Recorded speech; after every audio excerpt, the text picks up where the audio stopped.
एउटा एकदमै राम्रो भनाइ छ, यो संसारलाई परिवर्तन गर्नु छ भने पहिला आफ्नो घर परिवारलाई माया गर्नुस्। नमस्ते, म रोशनी, मेरो युट्युब च्यानलमा हजुरहरूलाई स्वागत छ।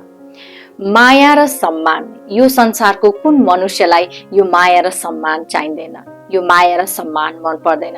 आज हामी जति पनि राम्रो कुराहरू गरिरहेको छौँ कसैको माया पाउनको लागि, कसैबाट सम्मान पाउनको लागि, र यो माया र सम्मान भनेको यति राम्रो कुरा हो र हामी हरेक मनुष्यले हामी कोसिस गरिरहेको हुन्छौँ हाम्रो आफ्नो पर्सनालिटीलाई राम्रो बनाइरहेको हुन्छौँ। हामीलाई पनि कसैले मन पराओस्, हामीलाई पनि कसैले सम्मान दियोस्, चाहे त्यो घरमा होस्, चाहे त्यो समाजमा होस्, चाहे आफ्नो वर्क फिल्डमा होस्, हामी यो चाहन्छौँ। र जरुरी छैन कुनै ठुलो पोजिसनमा पुगेर त्यो माया र सम्मान पाउने, किनकि यो पोजिसनको कुरा नै होइन, यो त त्यो एउटा सानसानो आफ्नो बिहेभियरमा चेन्ज ल्याउने कुरा हो। आफ्नो बिहेभियरलाई राम्रो बनाएर नै माया र सम्मान पाउन सकिन्छ। यो माया र सम्मान भनेको लिने कुरा पनि होइन, यो भनेको जति हामी कसैलाई माया र सम्मान दिन्छौँ नि त्यति हामी पाउँछौँ। त्यसैले यो कुरा एकदमै बुझ्नुपर्छ। यो माया र सम्मान जब हामी कसैलाई दिन्छौँ अनि हामी पाउँछौँ। त्यसैले त्यो कुन पोइन्टहरू छ जसले चाहिँ हामी आफ्नो डेलीको लाइफमा जब हामी प्र्याक्टिस गर्छौँ, जब यो कुराहरू हाम्रो व्यवहारमा ल्याउँछौँ नि, तब हाम्रो पर्सनालिटी पनि एउटा आकर्षक पनि बन्छ र माया र सम्मान हामीले मागिरहनु पर्दैन, त्यो आफै आउँछ, किनकि हाम्रो पर्सनालिटी नै अब त्यस्तो भइसक्यो। त्यसैले त्यो कुन कुराहरू हो जसलाई चाहिँ हामीले डेली प्र्याक्टिस गरेर राम्रो बनायौँ भने हाम्रो पर्सनालिटी यस्तो बन्छ कि जसलाई चाहिँ सबैले माया पनि गर्छ र सम्मान पनि गर्छ। पहिलो छ प्रायोरिटी। त्यसैले हामीले जहिले पनि ग्रुपहरूमा अथवा भिडभाडहरूमा अथवा कुनै खाने टेबलमा नै हामीले यसो याद गर्यौँ कि हरेक मान्छे आफ्नो लागि गरिरहेको हुन्छ, हरेक मान्छे आफूलाई छिट्टो पुग्नको लागि हतार गरिरहेको हुन्छ, हरेक मान्छे कुनै खानाको टेबलमा बस्यो भने आफू लिइरहेको हुन्छ। तर त्यसको साटो कुनै अथवा लिफ्टमा छिर्न लागिरहेको छौँ भने र कोही हामी सँगसँगै छिर्न लागेको छौँ भने पहिला हजुर छिर्नु भनेर जब हामी उसलाई आग्रह गर्छौँ नि त्यो राम्रो हुन्छ। कुनै भिडभाडमा म छिटो पुग्छु भन्नुको साटो हामी अर्कोलाई ल हजुर जानुहोस्, जसलाई चाहिँ हतार छ हजुर जानुहोस् अनि म जान्छु भनेर जब हामी आग्रह गर्छौँ नि, यो वास्तवमा एकदमै राम्रो बिहेभियर हो।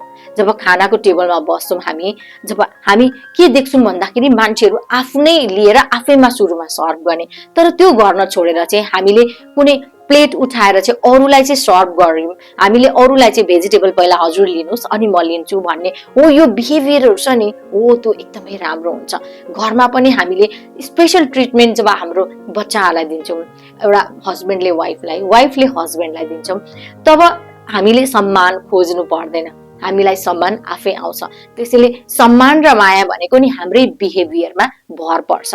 हामी जस्तो बिहेभियर राख्छौँ नि होइन त्यस्तै अर्को मान्छेले हामीलाई सम्मान र माया दिने हो। त्यसैले यो यस्तो सिचुएसनहरूमा जब हामी अरूलाई प्रायोरिटी दिन्छौँ नि त्यो एकदमै राम्रो हुन्छ, हाम्रो पर्सनालिटीमा निखार आउँछ। त्यसैले यो प्र्याक्टिस गर्नु एकदमै जरुरी छ। हाम्रो सफलतामा कतिजनाको योगदान हुन्छ, तर हामी जब सफल हुन्छौँ नि तब के हुन्छ भन्दाखेरि हामी त्यो योगदान गर्ने मान्छेहरूलाई बिर्सिन्छौँ भने हामी माया र सम्मान पाउँदैनौँ। हाम्रो धेरैको बानी हुन्छ जब सफलतामा पुग्यौँ सबै क्रेडिट आफू लिने, तर जब हामीले सफलतामा पुग्यौँ हामीले त्यो मान्छेहरूलाई सम्झ्यौँ जसले चाहिँ हामीलाई सुरुवातको दिनहरूमा मद्दत गरेको थियो भने त्यो सबैभन्दा राम्रो हुन्छ। हामी माया र सम्मान नि यत्तिकै पाउँछौँ।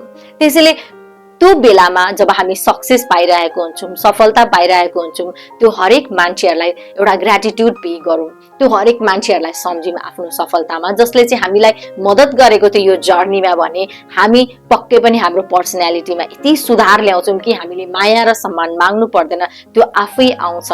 त्यसैले यो भनेको आफ्नो बिहेभियरलाई राम्रो बनाउने हो। सफलतामा हामी सबैलाई सम्झौँ जसले हामीलाई योगदान दिएको छ भने हामीले माया र सम्मान माग्नु पर्दैन। अर्को पोइन्ट छ ब्लेम नगर्ने, कसैलाई पनि ब्लेम नगर्ने। हामी घरमा यसो याद गरेको छौँ हाम्रो बच्चाहरूले सिसाको ग्लास फुटाइदियो भने हामी ग्लास त फुटिसक्यो तर त्यो बच्चालाई हामी यति धेरै गाली गर्छौँ, तर त्यसले गर्दा कति नराम्रो इम्प्याक्ट त्यो बच्चालाई परिरहेको हुन्छ। त्यो बच्चालाई यति ठुलो गल्ती गरेको फिल हुन्छ नि र उसलाई एकदमै नराम्रो पनि लाग्छ, किनभने कसैलाई पनि गाली मन पर्दैन, कसैलाई पनि क्रिटिसाइज गरेको मन पर्दैन। तर हामीले चाहिँ त्यो बेलामा चाहिँ यसो सोच्यौँ कि यो बच्चा आखिर गल्ती हामी ह्युमन बिइङ हो नि त, हामी गल्ती गर्छौँ नि, र त्यो पनि फेरि को भन्दा सानो बच्चाबाट गल्ती भइरहेछ भने हुन्छ त, हामीले हाम्रो जीवनमा केही फुटाइनौँ, केही बिगारिनौँ हो, त्यो तरिकाले हामीले सोच्यौँ भने नि अनि ठिक छ, केही छैन, अर्को पालि केयरफुल हुनु भनेर चाहिँ हामीले त्यो त्यतिखेर गाली गरिनौँ र हामीले चाहिँ पछि बिस्तारै यसरी चलाउनु पर्छ भनेर सम्झायौँ भने त्यो बच्चालाई मनपर्छ, त्यो बच्चाले हामीलाई माया गर्छ, एप्रिसिएट गर्छ, उनीहरूले सम्मान दिन्छ कि मैले यत्रो ग्लास फुटाउँदा पनि मेरो पेरेन्ट्सले मलाई माया गरेर सम्झाउनु भयो, त्यो मनपर्छ। किनभने त्यो बच्चा पनि हाम्रो बच्चा होइन, एउटा इन्डिभिजुअल हो, उसको पनि एउटा रेस्पेक्ट हुन्छ। त्यसैले अफिसमा पनि हुन्छ कि आफ्नो सराउन्डिङमा हुन्छ कि गल्ती हरेक मान्छेबाट हुन्छ। जब हामी ब्लेम गर्नुको साटो सोल्युसनमा आउँछौँ र अब भइसक्यो यो चिज, अब बरु यसलाई कसरी सुधार गर्ने हो भन्ने कुरामा आयौँ भने नि हाम्रो पर्सनालिटी नि यति धेरै निखार हुन्छ। वास्तवमा हामीले सम्मान र माया फेरि मागिरहनु पर्दैन, त्यो मान्छेले जसलाई हामीले बुझेको छौँ नि उसले आफै हामीलाई माया र सम्मान दिन्छ। त्यसैले यो ब्लेम गर्ने बानीबाट छुटकारा पाउनु राम्रो यदि हाम्रो पर्सनालिटीमा निखार ल्याउने हो भने। एउटा निस्वार्थ भावले अरूलाई गाइड गर्नु। हामी के हुन्छौँ भने नि हामीले, मैले म्याक्सिमम के देखेको छु भने कसैलाई मिठो खाना बनाउन आउँछ होइन, अनि हामीले रेसिपी सोध्यौँ भने के भन्छन् भने म त यो रेसिपी दिन्न, किनकि सबैलाई रेसिपी सिकायो भने त फेरि मलाई कसले भ्याल्यु गर्ने भन्छन् होइन। तर हामी ठिक उल्टो गइरहेको छौँ। जति हामी उनीहरूलाई रेसिपी दिन्छौँ, सिकाउँछौँ, त्यति हाम्रो नलेज बढ्छ, त्यति त्यो पर्सनले सम्मान गरिरहेको हुन्छ। जति हामी अरूलाई नलेज दिन्छौँ नि त्यति वास्तवमा हाम्रो आफ्नो नलेज बढिरहेको हुन्छ। त्यसैले चाहे त्यो घर होस्, चाहे त्यो समाज होस्, चाहे त्यो अफिस होस्, निस्वार्थ भावले जब हामी अरूलाई गाइड गरिरहेको हुन्छौँ होइन, तब त्यो चिजले नि हाम्रो पर्सनालिटीमा सुधार आइरहेको हुन्छ। कसैले हामीलाई गुरु सम्झिरहेको हुन्छ। यदि हामीले निस्वार्थ किसिमले कसैलाई गाइड गर्यौँ र उसलाई त्यो चिजले बेनिफिट भयो भने हामीलाई गुरु सम्झिरहेको हुन्छ, एउटा टिचरको सम्मान पाइरहेको हुन्छौँ। त्यसैले हो यस्तो एक्टिभिटीहरूले नै हाम्रो पर्सनालिटीमा राम्रो निखार ल्याउँछ र हामीले सम्मान पाउँछौँ। त्यसैले यो चिजहरू गर्नु जरुरी छ। एउटा निस्वार्थ भावले कसैलाई गाइड गर्नु पनि एकदमै राम्रो, हाम्रो पर्सनालिटी डेभलप भइरहेको हुन्छ। अर्को छ, हामीले जुन काम गरिरहेको छौँ नि त्यसलाई एक्स्ट्रा एफर्ट गर्ने, एक्स्ट्रा डेलिभर गर्ने।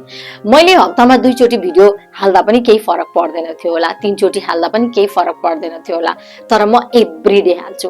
किनकि मलाई यो काम यति धेरै दिनु छ, मेरो अडियन्सलाई यति धेरै दिनु छ, मेरो भाइ बहिनीहरूलाई यति धेरै दिनु छ, जसले गर्दा चाहिँ उहाँहरूलाई पनि बेनिफिट होस्, मलाई पनि बेनिफिट होस्। किनकि एभ्रीडे भिडियो बनाए पनि मलाई धेरै फाइदा हुन्छ, किनकि मैले एभ्रीडे नलेज लिनुपर्ने हुन्छ, एभ्रीडे स्क्रिप्ट तयार पार्नुपर्ने हुन्छ, एडिटिङ गर्नुपर्ने हुन्छ होइन। त्यसैले चाहे अफिसमै किन नहोस्, छिटो भाग्ने, ढिलो पुग्ने, छिटो भाग्ने त्यो कामहरू हामीले जति गर्छौँ नि त्यति हामीले सम्मान पनि पाउँदैनौँ, माया पनि पाउँदैनौँ, हाम्रो पर्सनालिटी डेभलप पनि हुँदैन। यदि अफिस गयौँ 10 बजेको टाइम छ भने 9:30 बजे पुग्ने, 5 बजे छुट्ने छ भने 5:30 बजे 6 बजेसम्म बस्ने, एक्स्ट्रा अलिकति काम गर्ने, ताकि हामी नोटिसमा पनि आउँछौँ, हाम्रो बिहेभियर पनि राम्रो हुन्छ। त्यसैले कुनै पनि काम गर्दैछौँ भने हामीले एक्स्ट्रा एफर्ट लगाउने, एक्स्ट्रा डेलिभर गर्ने हो। यो कुराहरूले वास्तवमा हाम्रो पर्सनालिटी पनि राम्रो हुन्छ। अनि त्यसपछि हामीले माया र सम्मान खोजिरहनु पर्दैन, किनकि सबैलाई मनपर्छ त्यो अफिसमा जसले धेरै काम गरेछ, जसले इमान्दारपूर्वक गरेछ, त्यो सबैको वास्तवमा आँखामा आउँछ, सबैले नोटिस गरिरहेको हुन्छ। जब हामी अरूको लाइफमा भ्याल्यु एड गर्छौँ नि होइन, अरूलाई महत्त्व दिन्छौँ नि, तब हामीले माया र सम्मान पनि पाउँछौँ। त्यसैले यो माग्ने चिज होइन, यो अरूलाई दिने चिज हो र त्यो डबल भएर हाम्रो लाइफमा आइरहेको छ। हजुरहरूलाई यो भिडियो कस्तो लाग्यो प्लिज कमेन्ट बक्समा लेखिदिनुहोस्। अनि नयाँ हुनुहुन्छ भने प्लिज लाइक, सेयर अनि सब्सक्राइब गरिदिनुहोस्, घन्टीको आइकनमा क्लिक गरिदिनुहोस्, ताकि मेरो भिडियो अपलोड हुने बित्तिकै हजुरहरूकोमा नोटिफिकेसन आओस्। अलरेडी सब्सक्राइब गरिसक्नु भएको छ भने थ्याङ्क यू सो मच। यसरी नै माया गरिदिनुहोस्, सपोर्ट गरिदिनुहोस्। मेरो भिडियो हेरिदिनु भएकोमा धेरै धेरै धन्यवाद। हजुरहरूलाई धन्यवाद।